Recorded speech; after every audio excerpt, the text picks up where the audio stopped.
name that tune. It's a hymn tune, but it was also movie soundtrack music back in the 1930s. The New Deal made documentaries about the Mississippi River, flooding, that sort of thing, and Virgil Thompson wrote the musical score for The River. And that's a bit of it. We'll hear another bit at the end of the hour. But anyway, the microphone seems to be working, and we're about to pay a visit to one more country at the beginning of the 20th century, perhaps the strangest one of all from our viewpoint today. The Baedekers, of course, were extremely detailed and great fun to read. If you want to collect old Baedekers, the first thing you need to do is wish that you had started in the 1960s when they were $1 a piece. I've got the complete set of the final editions right before World War I, the biggest and best of each country.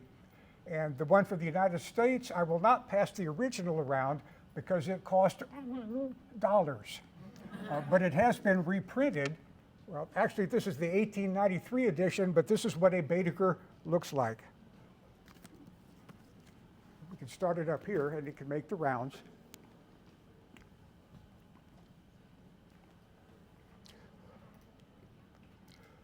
The Baedeker Company, well, the family firm handed over its traditions and its materials to big corporations in the 1980s. The Baedeker guidebooks are still being printed. They're still, quite good. Not quite, of course, as intensely detailed as they used to be, but you could still get an English language one as late as the year 2000. I think they're much more common over in Europe than they are over here. But this most recent American Baedeker, follows something of the format of the old one. The old one always followed, it did big cities, and then it followed the rail lines listing all the different towns to the next big cities. For touring America in 1909, that made good sense.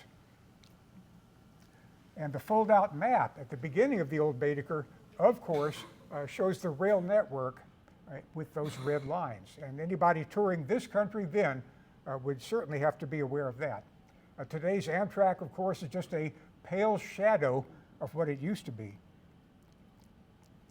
The population of the United States has gone up a bit since then. 76 million people back in those days. We're at, almost 350 million today.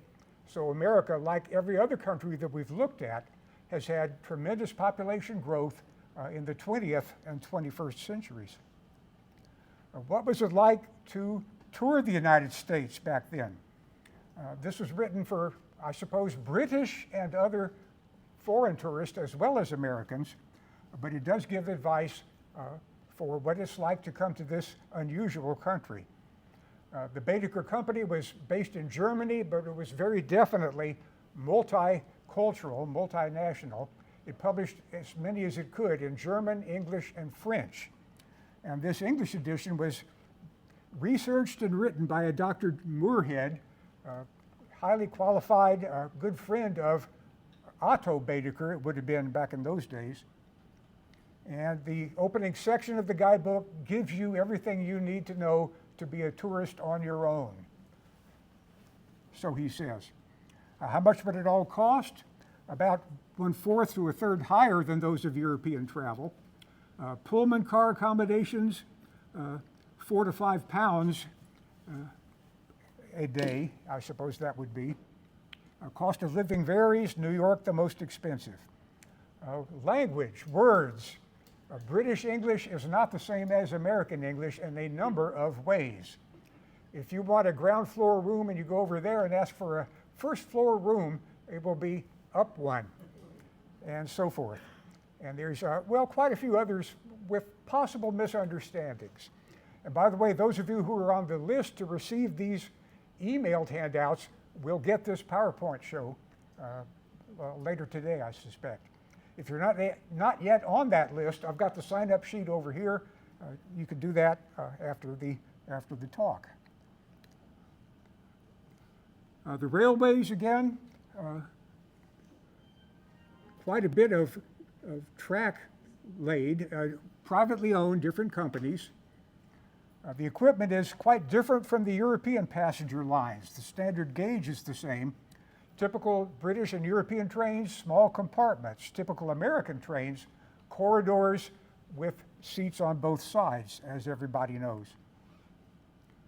The vexed question of whether the American or the European is more comfortable is hard to decide. The small compartment system would never have done for long journeys in America. The seats in the American cars have issues, backs often too low. A single crying infant or spoiled child annoys 60 to 70 persons instead of the few in one compartment. The passenger has little control over his window, as someone in the car is sure to object if he opens it, and so forth. Quiet nap almost impossible.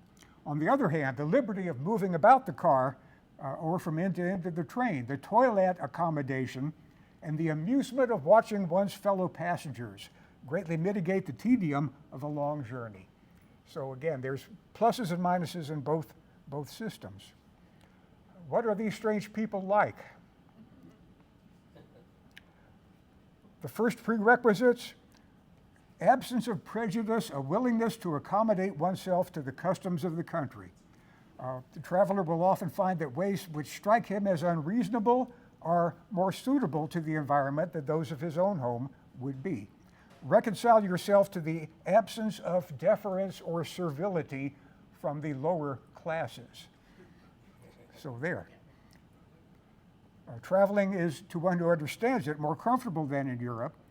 You might, if you're from England, you might dislike the dirt of the unpaved city streets, the roughness of the country roads, the winter overheating of hotels and railway cars, dust, flies, and mosquitoes, and the habit of spitting on the floor. But the Americans themselves are now keenly aware of these weak points and are doing their best to remove them. Do you need to carry a gun? No, not really. It's mostly as safe as it is in Europe. Western towns might be a bit different. Avoid the less reputable quarters.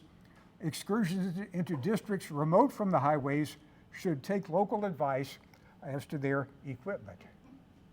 Well, barbers, hairdressers, the tonsorial saloons are often of a very luxurious standards, high price for a shave and a haircut.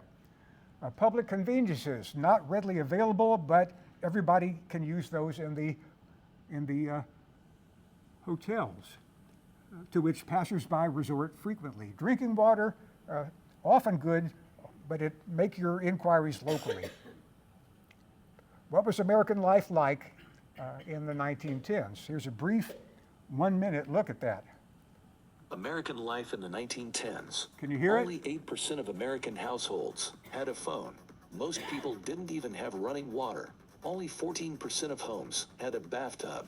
Most people only washed their hair once a month. Store-bought shampoo was a rarity. Rural Americans used beaten eggs mixed with water. There were only 8,000 cars in the United States, and there was almost nowhere to drive them. America had just 144 miles of paved roads. Still, automobiles were considered dangerous. Most cities had speed limits of 12 miles per hour. A typical car cost around $2,000 in 1915. A gallon of unleaded gas was 15 cents. The average American made $200 to $400 per year. A loaf of bread cost 7 cents. A dozen eggs cost 34 cents. A quart of milk was 9 cents, while a pound of steak was 26 cents. Well, I think we have had a bit of inflation since then. But that bit about bathtubs and showers, many homes used a wash basin or a portable tub, and bathing was not as frequent as it is today. Some of us could have found out information about this from our grandparents, who were, in my case, born in the late 19th century. Bathing required stamina and fortitude. Enough details about that. If you want to read the history of this interesting issue, there is at least one book that's been written about it.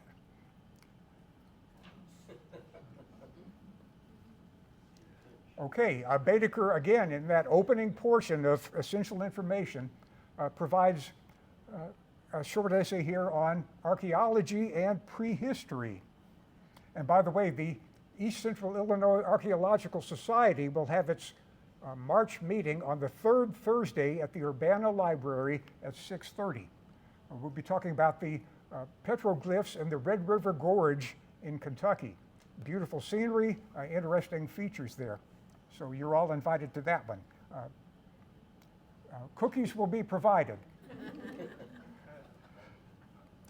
In any case, there's a short essay here on the interesting prehistoric remains. Back in the 19th century, people had talked about a mysterious race of mound builders who were creative and so couldn't possibly have been American Indians. That, of course, was the attitude of that age. By 1909, people were fully aware that these mounds had been built by prehistoric Native American cultures. It recommends the ones in Ohio, which we now know were built by the Hopewell culture about the same time as the Roman Empire, and the famous Serpent Mound, which we now know was built by the Fort Ancient culture about the same time as Cahokia, 1050. Cahokia itself, the Mississippian culture, is mentioned, the biggest mound of all in Illinois opposite St. Louis. One should take a trip across the Great Steel Bridge and visit the Cahokia Mound. It's definitely worth visiting today.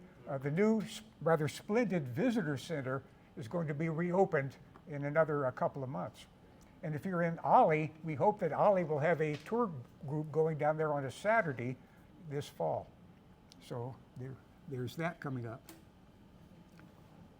That's a glimpse at prehistory. Let's go to modern day cities. New York, of course, the starting point for most overseas visitors to the United States. Greater New York is described then, the 5 boroughs, one of which is Richmond. Is that what we now call Staten Island? Is there a town of Richmond there? In that case, that name of that borough has been changed. Aggregate population, 4 million. That's gone up quite a bit since then, of course. And what did it look like in the early 1910s? One thing to remember is that on the streets, as you will see, automobiles were beginning to make their appearance, but this is very much still the age of the horse and the buggy, and that means horse poop.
Well, our grandson works in Manhattan. I'm going to send him a copy of this PowerPoint show and he can see if he can identify some of the streets. I don't think he has an issue with horse poop, however. The hotels, of course, good ones are listed. Baedeker always had either 1 or 2 stars for the very best. And the Waldorf Astoria perhaps is the most famous. It's got its Wikipedia article providing your basic information. Demolished in 1929, replaced by the Empire State Building. But here's what it looked like in this age of elegance. The original Waldorf Astoria. Our story begins between 2 brothers, Can you John hear it? Jacob Astor III and William Backhouse Astor. Their father gifted them both adjoining plots of land on Fifth Avenue, reaching 33rd Street and 34th Street. to hopefully resolve their differences and raise their families. But as time went on, their distaste for one another only grew, especially as William's wife was becoming the most powerful and influential woman in Gilded Age society. Jealousy covered William's older brother and his wife, as they believed they should have been the new heads of the family after their mother and father had passed away. Their son, Willie Waldorf Astor, witnessed his family coming in second his entire life. When both of his parents passed away, he attempted to have his wife become the new Mrs. Astor and outshine the reigning Caroline, his aunt.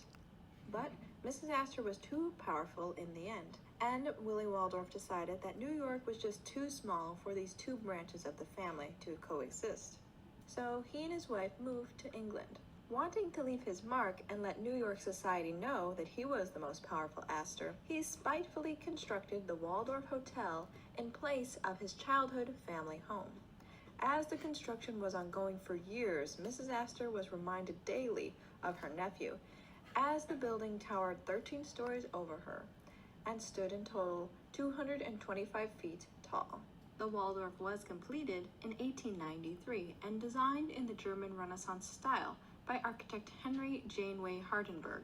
The hotel contained 15 public rooms and 450 guest rooms, with an additional 100 rooms specifically designed for servants.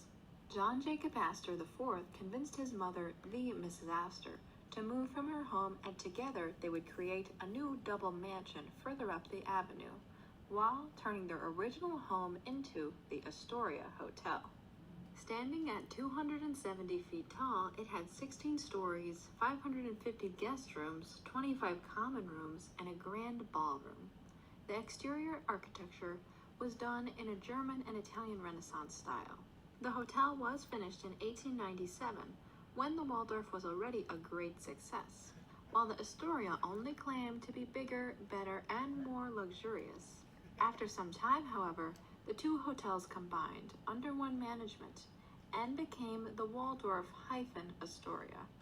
The hotel became solidified as one of the finest hotels in New York society among the upper crust. Once the hotel merged, it became the world's largest hotel, with 1,300 bedrooms and 178 bathrooms.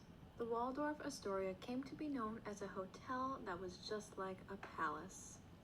Not only did the Waldorf Astoria give us culture from its architecture and interiors, but from its amazing food. Oskar Trersky was the famous cook who invented a variety of delicious dishes that we still use and love to this day, such as red velvet cake, eggs Benedict, Thousand Island dressing, and Waldorf salad, to name a few. The hotel was torn down in 1929 to accommodate the Empire State Building, which remains to this day. I hope you enjoyed your stay at the original Waldorf Astoria. Okay. How far back could you hear those words? Pretty good? So two millionaire brothers, each literally trying to out-top the other. Excuse me, Yeah. what street is the new Waldorf on? I'd have to look it up on the Wikipedia article. It's kind of east of Empire State Building now? Park Avenue. Park Avenue? Okay. Plus, somebody here can Google that instantly on your phone, I'm sure. If you can afford to stay there, more power to you. The Hotel Astor on Times Square looked like that in 1909. Its entrance was quite interesting. You have a model of a ship protruding above the main entrance there. Nice touch. And looking rather spectacular.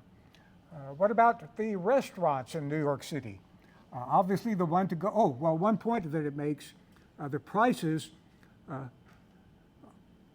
basically the portions served are so large that one person could order a meal for two. I do believe that in today's restaurants, we have pretty much the same kind of thing. We get rather big portions. So in that case, at least things are similar back then. But how about Delmonico's as the best known one of this age? Delmonico's has been widely acclaimed as the restaurant that changed American dining forever.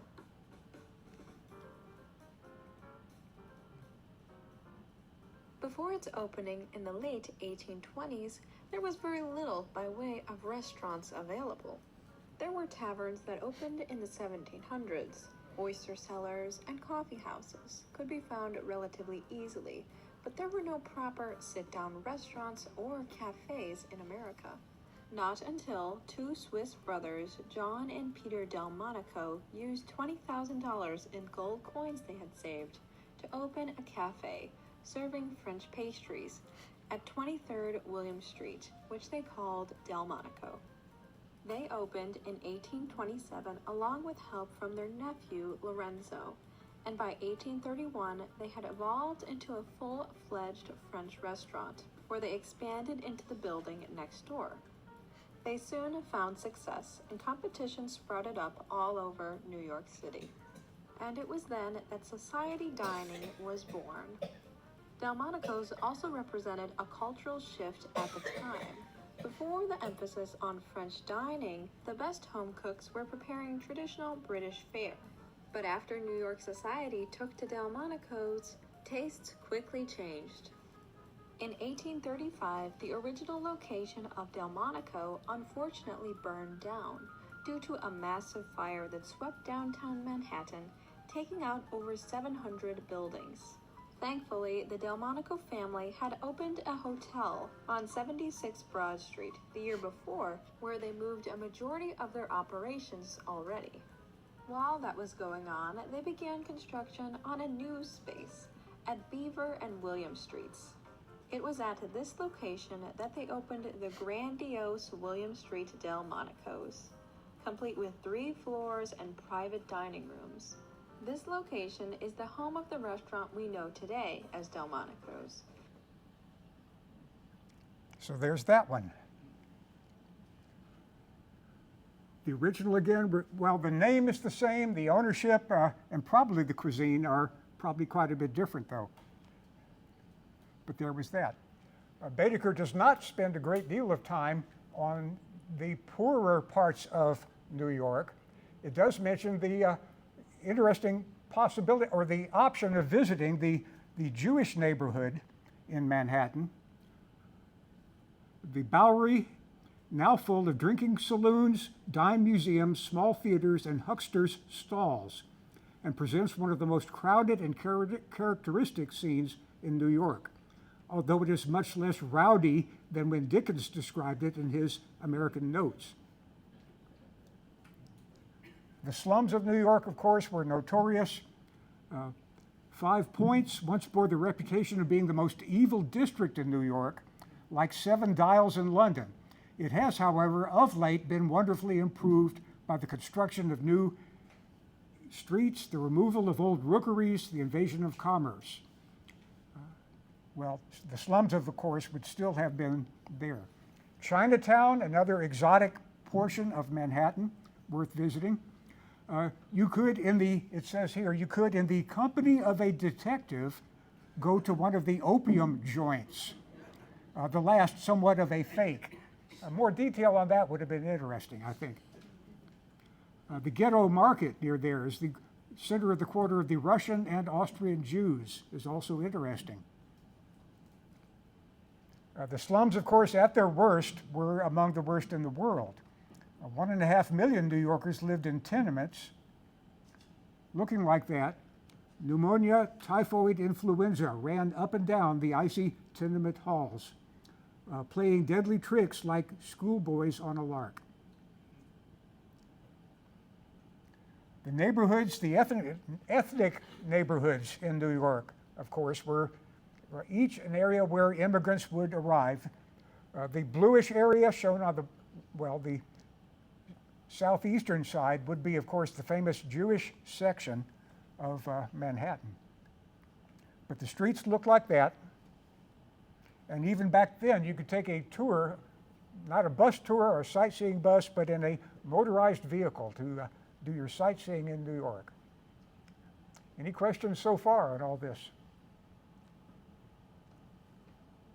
There's another city we can take a look at, as always, with its quite good fold-out map and information about the city, the second city, the largest railway center of the United States.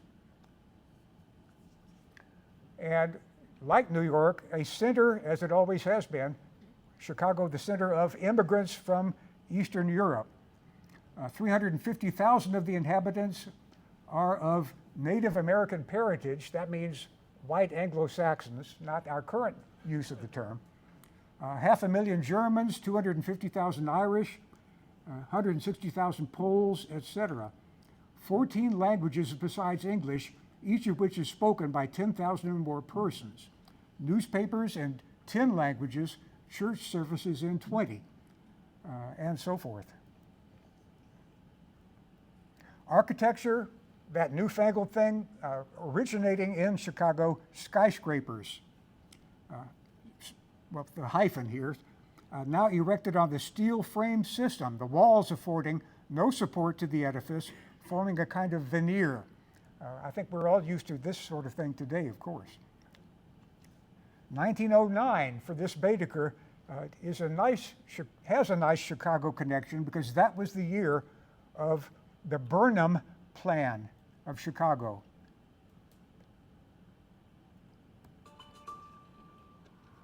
The lakefront, stretching north from Promontory Point, is named for Daniel Burnham because Burnham designed it, or at least envisioned it, as part of his 1909 Plan of Chicago, one of the most ambitious city plans of all time. Burnham got interested in urban planning a decade earlier, working on the World's Columbian Exposition. And if ever a city needed a plan, it was crowded, chaotic Chicago. Burnham had moved his own family to Evanston in 1886. He wrote, "I can no longer bear to have my children in the streets of Chicago." The plan was published in 1909. Burnham and his collaborator Edward H. Bennett imagined transforming the city into a paradise of order and beauty. Artist Jules Guérin created renderings that showed a city of heroic classical buildings designed to ennoble the daily grind. An efficient system of streets, throughways, and rail lines would make getting from place to place convenient, even pleasant. And most of all, public plazas, parks, and forest preserves would restore the spirit and create community. The crown jewel of it all was the glorious lakefront park, stretching from one end of the city to the other. On the lakefront south of downtown, the plan called for a string of man-made islands connected by bridges to a park along the shore. The shoreline was filled, and one island was finished. But then the Great Depression hit, and construction stopped. To this day, Burnham's vision remains unfinished along the South Lakefront. But since 1999, a remarkable transformation has taken place here. The once desolate park has been beautifully landscaped. 15 acres of new lakefront land have been added north of 45th Street. There's a new beach there, too. There's a popular new skateboard park at 33rd Street. A 6-acre lakefront bird sanctuary near McCormick Place. And a butterfly garden and bird sanctuary at 47th Street. So there. Famous phrase from Burnham. If you went to Chicago in those days, of course, you could go to the Art Institute, which Baedeker gives 1 star. And he, as always, he gives you a detailed description of the paintings in the museums. Very fine print. You'd need a magnifying glass. But this is a great historical record of what works museums had back at that period. The ones in the Art Institute that he especially recommends include that one, The Assumption by El Greco, Betrayal of Christ by Lucas Cranach, Renaissance German artist, Rembrandt, of course, Portrait of a Girl,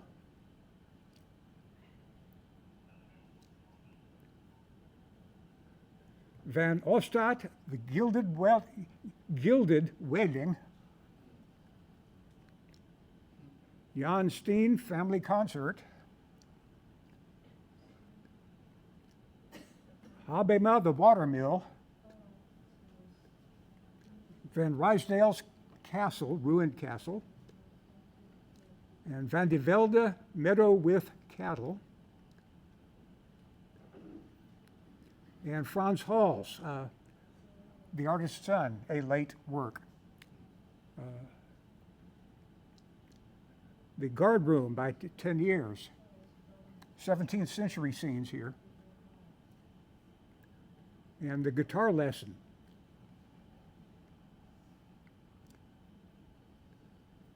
Rubens' painting of Spinola, the Spanish military commander in the 30 Years' War,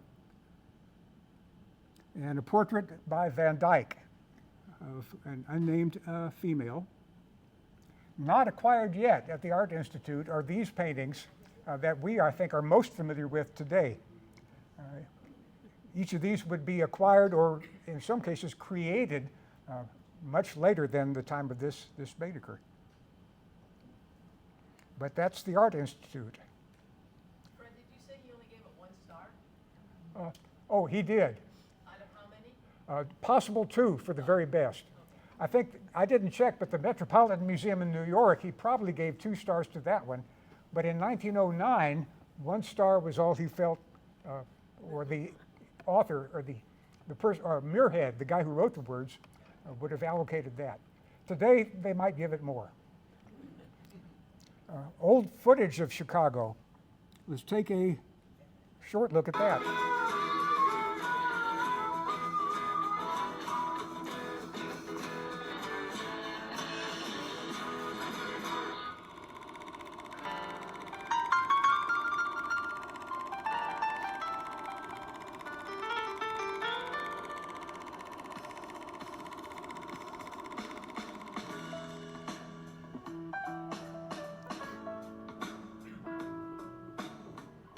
In 1914, we'd be out in Lake Michigan looking back at the shoreline.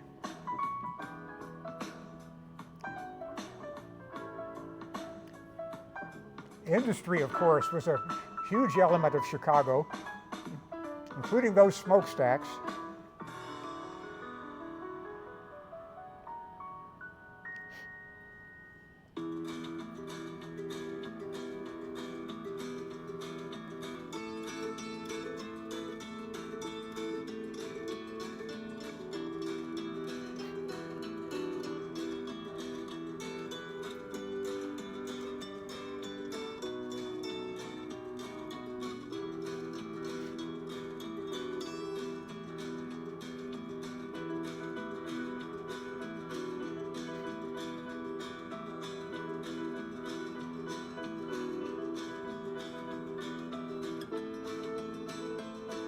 The stockyards were notorious for their smell and their pollution. Body parts of animals dumped into the Chicago River.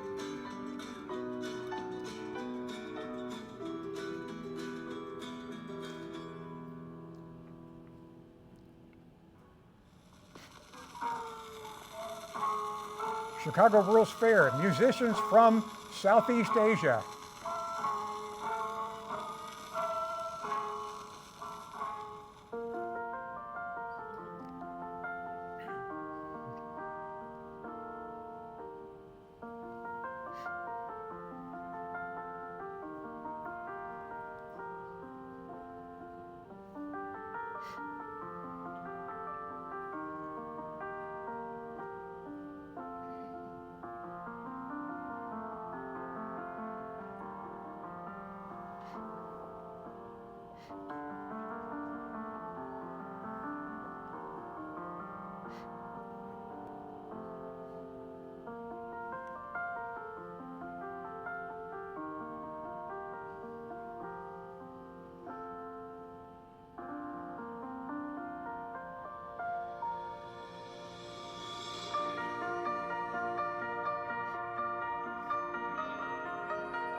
1896 was a presidential election year. Tensions between left and right in American politics were rather high. Those are Chicago's finest, the police preparing to deal with rioting crowds supporting, who was the Democratic? Bryant, William Jennings Bryant. Of course, that man couldn't possibly be elected, and he wasn't. But that's Chicago. Let's move north from there, following the rail line through Milwaukee, to another rather scenic spot that a good many of us have been to. Mackinac Island, picturesque, lovely, excellent climate when it's not winter or raining. And then, as now, no automobiles allowed. If you go to Mackinac Island, you leave your car in the huge lot on the mainland and enjoy bicycles or buggies or foot. The Grand Hotel does not get an asterisk in this old Baedeker. That's the large, famous, ritzy, expensive one. If you're hiking or biking and you pull into their driveway, a person will come out and ask you politely to move away. And it might have been the same back then. High charges, he says. Some things don't change. But that's Mackinac. We can go south to another town of some interest. It's not shown on the big map. And I think that's because if you tried to type in Champaign-Urbana, the letters would take up too much room, but we're there. Here's Champaign in those years. The Beardsley Hotel and the restaurant at the train station is recommended. The adjoining city of Urbana, seat of the University of Illinois, 4,600 students. One of the most enterprising and flourishing of the state universities of the West. The Illinois Central town stops are all listed, just to mention them. Even Tolono and Arcola and Mattoon get at least a listing here in the Baedeker. Carbondale, well, a bit more information there. A map of Champaign, of course, is not provided in the Baedeker itself, but you can find one showing what it looked like back then, as well as photographs of Champaign and Urbana in these years. That's Neal Street looking south from downtown. And that's Main Street, downtown Champaign, looking west. I can see a university bookstore there. The courthouse in Urbana, which again defiantly resisted being totally absorbed by Champaign when the railroad came through that side of the county. And we can mention Joseph Royer, the architect, not named in Baedeker, but of course familiar to anybody who studied the older buildings in our community. Prolific architect, born in Urbana, designed buildings including the ones you see there. And of course today the Hotel Royer is named after him. And that Beardsley Hotel that's mentioned and recommended in Baedeker, I did find a picture of that. I checked at the Champaign County Historical Museum, could not find a picture of the Columbia Hotel in Urbana, but there's stationery that proves that it did exist, so there. The train station, of course, looked like that back in 1903, and the crews working on those trains would take a break and have lunch in a nearby cafeteria. Over in Urbana, Crystal Lake was there. So elements in today's Champaign-Urbana can indeed be traced back to that time. Let's move on south.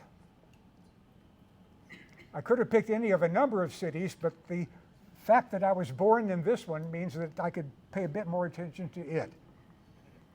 As always, the Baedeker map shows you the rail lines covering the entire South. Memphis itself,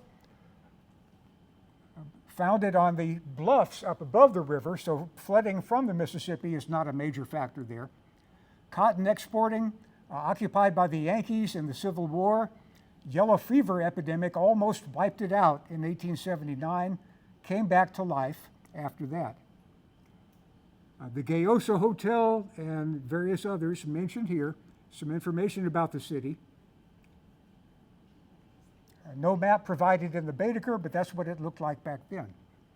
In 1910, 131,000 people, and in southern cities, the proportion of white and black population is interesting and significant. Memphis has been called the capital of the Mississippi River Delta, or the capital of Mississippi, in effect, economically.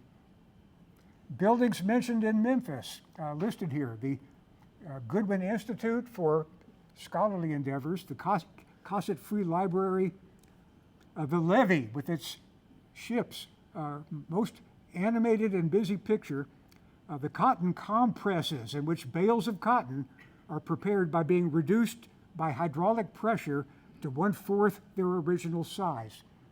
Tote that barge, lift that bale.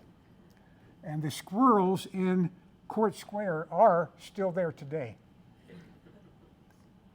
The Gayoso Hotel, the most important one back then, burned down, rebuilt, and the Peabody Hotel, perhaps the best known one today, mentioned briefly in Baedeker. It's had an up and down history. It's flourishing now. Closed in the 1970s, grand reopening. The famous Peabody ducks are the thing you go there to see. They spend time on the roof and are guided down by an attendant to the fountains in the main lobby. Population, of course, changing, city growing with suburbs being added over the 20th century. And the proportions of white and black population are very revealing. What you see there in 2025 is the consequence of white flight from the city of Memphis proper since the 1960s. There's a suburb just south of Memphis proper, just north of the Mississippi state line, named Whitehaven, which says it all. Today, though, in the greater metropolitan area, suburbs plus cities, more of an even division there. Beale Street, of course, was there and was to be visited. Still there today, just as it was in Baedeker's time, Schwab's dry goods store. If you can't find it at Schwab's, you're better off without it. You can get voodoo potions, Elvis collectibles, 99-cent neckties, and all sorts of other odd and interesting things. It's a Memphis tradition. Segregation in the South, of course, was a major feature during this time, and that was certainly the case in Memphis as well as elsewhere. State law and local custom imposed this system of white supremacy, and, well, Baedeker doesn't have a section describing in detail the Southern way of life and segregation, but he makes references to it at various points. In Memphis, blacks were allowed to vote in these days, but they were part of the machine being built by an ambitious young politician named Ed Crump. He was to be the dominant ruler of Memphis until the early 1950s, Boss Crump. And even back in our period, in Baedeker's time, W.C. Handy was getting underway as a local musician, and his Memphis Blues has a few things to say about that. Mr. Crump, don't allow no easy riders here. You want to be my man, you got to give me $40 down. You want to be my man, you got to give me $40 down. Don't be my man, your baby's going to leave this town. Well, Mr. Crump don't allow no easy riders, yeah. Mr. Crump don't allow no easy riders, yeah. We don't care what Mr. Crump don't allow. We go to Bell House anyhow. Mr. Crump won't allow it. Ain't gonna have it, yeah. So there. The more recent Baedeker, the one from, the German language one, has this diagram of jazz through the decades and through the styles. And I think this is an extremely interesting and useful one. 1890 is at the top, 1970 when this book was published at the bottom, the various types and categories and styles of jazz. And so if you like any one particular composer, you can find him here and then take a look at the other ones in his category and at the categories right next to that one and see if you can find others that you would enjoy. I will email you this PowerPoint show, including this quite useful item. Segregation in the South, or any other questions about that? This was still in 1909 a Southern issue. The great black migration to the northern cities had not yet begun, and the state laws about segregation were pretty much in force. I'm going to skip over these paragraphs quickly, but you can read this at your leisure. One element that Baedeker does not mention at all is the Southern tradition of lynching.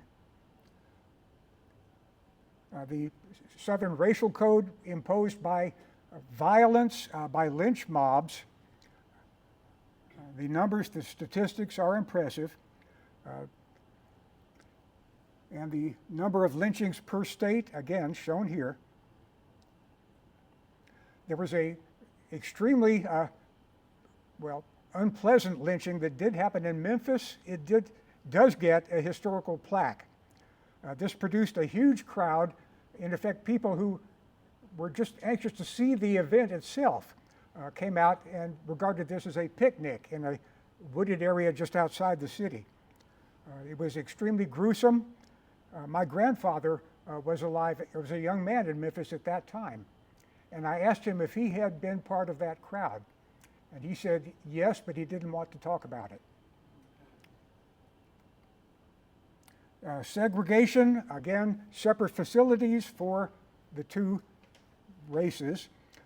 I can remember in the early 60s going to the Memphis Public Library and having 2 water fountains and 4 restrooms for the various categories of people. There's no proper discussion in Baedeker of race relations, but he makes a few references to this factor. If you go to Richmond, for example, you'll be struck by the number of Negroes who form 1/3 of the population, picturesque and romantic. Most of the better class of Negroes who have reached a higher level here than in most parts of the South live in or near First Street. Tobacco factories, preparing tobacco for the market and amusing themselves by singing the old plantation melodies, specially adapted to their sweet but entirely untrained voices. The words of a author writing in 1909. If you go to Fredericksburg in Northern Virginia, and if you want a tour of the battlefield, that tour would be given by a carriage driven by a black person with full knowledge of the details of what happened. If you go to Hampton, Virginia, there's the Hampton Institute, 1,300 Negroes, 120 Indians. Chief aim is to train teachers for the colored schools. The success has been highly satisfactory. Tuskegee, Alabama, of course, gets a mention.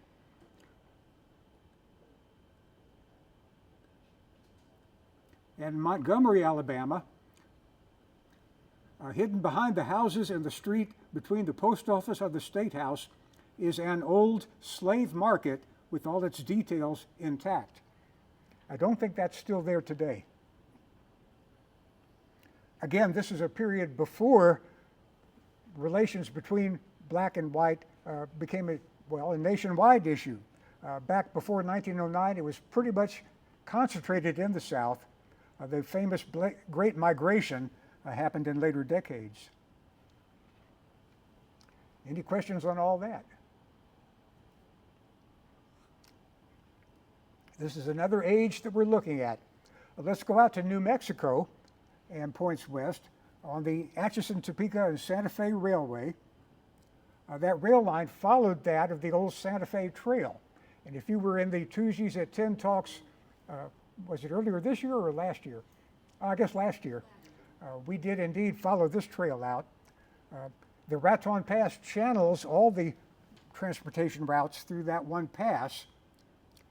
Back in 2013, Ollie did a tour there, a 2-week tour, which I got to help prepare, and it was great fun. We had 27 people go to the so-called Land of Enchantment.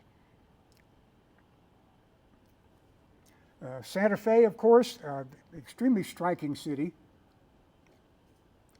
Pecos Church on the way there. The one remaining element of the prehistoric and early historic Native American city, the gateway between the Plains tribes, the wandering nomads, and the Pueblo Indians of the Rio Grande Valley, the farming peoples. 400 years ago, Pecos would have looked like that. By 1909, again, a ruin, well, no asterisk given, but it's worth a stop today. Santa Fe described, quite an attractive city, no asterisks given. I think we would apply one today. The Palace of the Governors, of course, is still there today. The Native American vendors selling their wares in that shaded area are still there today. The Cathedral of San Francisco, a large stone building, and the Church of San Miguel, founded in 1680, restored in 1710. So Santa Fe is worth a visit. Albuquerque, not much of a town back then. The Alvarado Hotel is mentioned as deserving an asterisk. And that hotel was demolished in 1970, the most serious loss of a landmark that the city has sustained. How many of you can remember the Alvarado Hotel if you've ever been out there? Old Town in today's Albuquerque, still a major center of, well, tourism and shops. Had been there back then. Going on beyond Albuquerque, the train line describes the interesting features that are definitely still there today. Ancient black lava flow just west of the Rio Grande beyond Albuquerque.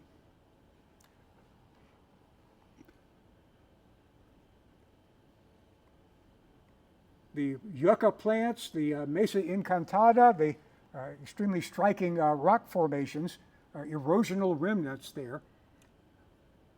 And Acoma Pueblo, the most famous of all the pueblos and one of the oldest. The Sky City, still a living community today.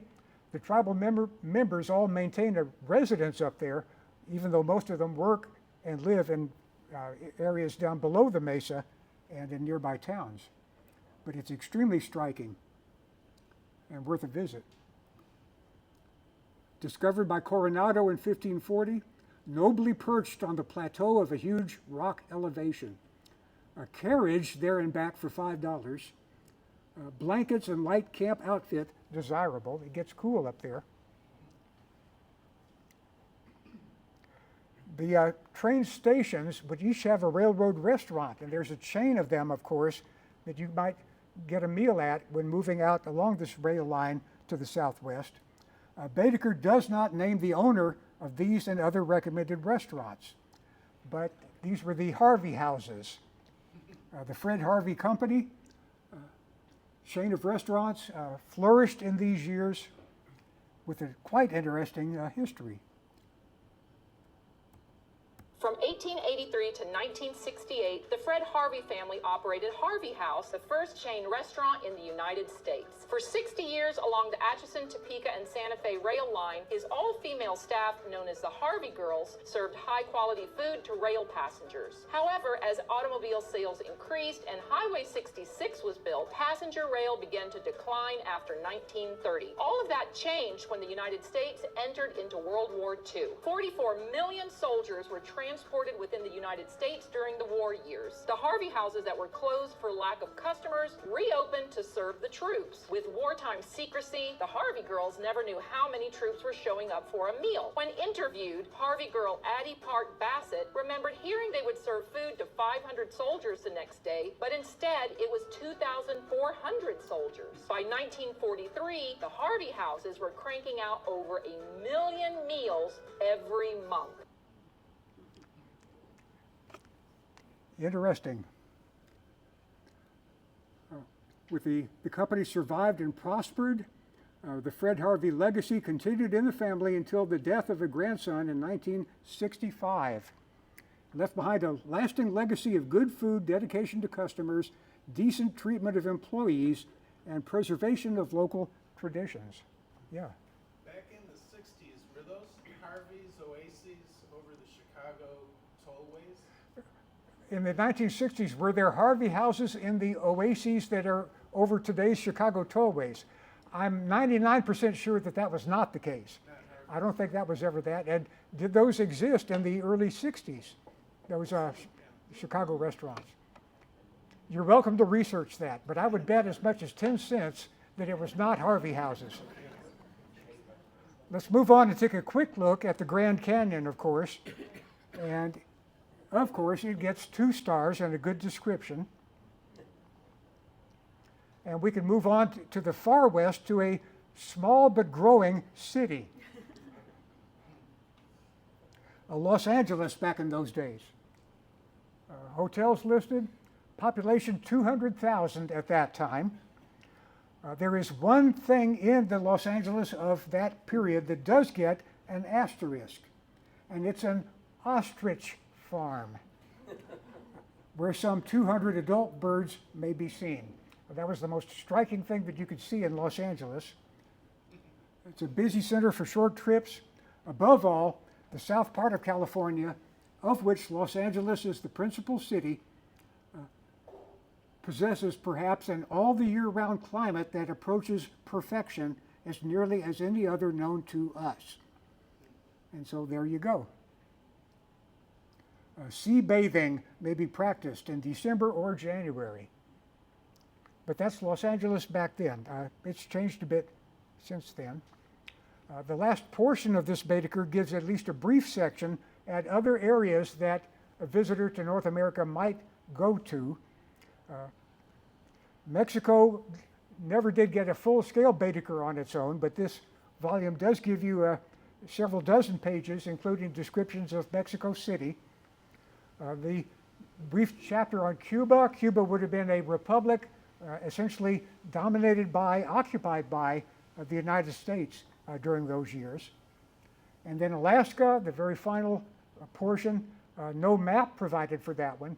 Baedeker did also do a guide to Canada in this year, and I believe that guidebook does have even more information about Alaska. But that's the final spots to be visited in North America other than Canada. Populations, of course, here again, grown astronomically since these days. And so that's the United States as Baedeker saw it. And that's our tour of the Baedeker world. I have a couple of more items for you. One is, well, our final musical selection, Farewell to the United States in 1909.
Okay, that's more of Virgil Thompson's The River. That's the areas we visited. And later this year, we can try this. The other British Isles. There's a lot more to the British Isles than just Ireland and Great Britain. We could visit, and we can visit, the Shetlands, the Orkneys, the Hebrides, the Isle of Man, Anglesey, the Scilly Isles, the Isle of Wight, and the Channel Islands. So that will be coming up at a date yet to be determined. But you're all invited to attend that one. I'll keep the list of emails that I've got for you folks, and we'll use it one final time to let you know when this one is coming up, and then we'll create a new list. But that's it then. Thank you very much.